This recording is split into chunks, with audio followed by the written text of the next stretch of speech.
તારીખ 25/12/2024ના રોજ સુભાષભાઈ કાંતિભાઈ પટેલ રહેવાસી વઘાસી આણંદ નાઓએ આણંદ રૂરલ પોલીસ સ્ટેશનમાં આવી પોતાની ફરિયાદ હકીકત જાહેર કરેલ કે તેમનું ચીખોદરા બેંક ઓફ બરોડા શાખામાં તેમની તથા તેમના પત્નીના નામે લોકર હતું. એ લોકરમાં તારીખ 18/9/2024 પહેલાં તારીખ 7/2/2024 વચ્ચે કોઈપણ સમયે ત્યાંના પટાવાળા તરીકે ફરજ બજાવતા વિપુલ કુમાર વિનુભાઈ કેસરિયાએ ડુપ્લિકેટ ચાવી બનાવી લોકરમાંથી ₹60 તોલા સોનું અને 10,50,000 રૂપિયાની સગે વગે કરી દીધેલ હોવાની ફરિયાદ આપતા આ બાબતે આણંદ રૂરલ પોલીસ સ્ટેશનમાં ગુનો રજીસ્ટર કરવામાં આવેલો.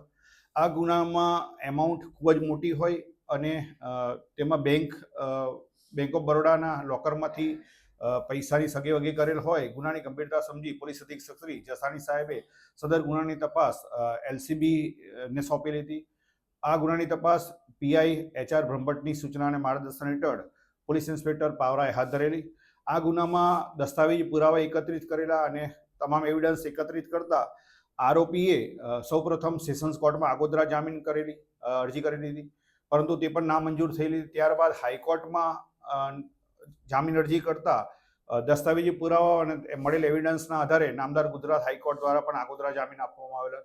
ત્યારબાદ સદર આરોપીએ નામદાર સુપ્રીમ કોર્ટમાં પણ આગોતરા જામીન માટે અરજી કરેલી હતી, પરંતુ એકત્રિત કરેલા પુરાવાના આધારે નામદાર સુપ્રીમ કોર્ટે પણ તેઓના જામીન મંજૂર કરેલા નહીં અને તેમને 2 વીકમાં સરેન્ડર કરવા માટે સૂચના આવેલ. જે અનુસંધાને આરોપી વિપુલ કુમાર વિનુભાઈ કેસરિયા તારીખ 20/3/2025ના રોજ LCB સમક્ષ સરેન્ડર થતા આ ગુનાના કામે તેઓની ધરપકડ કરવામાં આવેલી છે અને તેઓને નામદાર કોર્ટમાં રજૂ કરી તારીખ 27/3/2025ના દિન 7ના પોલીસ કસ્ટડી રિમાન્ડ મેળવવામાં આવેલા છે. આ રિમાન્ડ દરમિયાન આરોપીએ આ મુદ્દામાલ કેવી રીતે ચોરેલો છે, આ મુદ્દામાલ ક્યાં સગે વગે કરેલો છે, તે તમામ મુદ્દાઓ બાબતે તપાસ તજવીજ હાથ ધરવામાં આવનાર છે.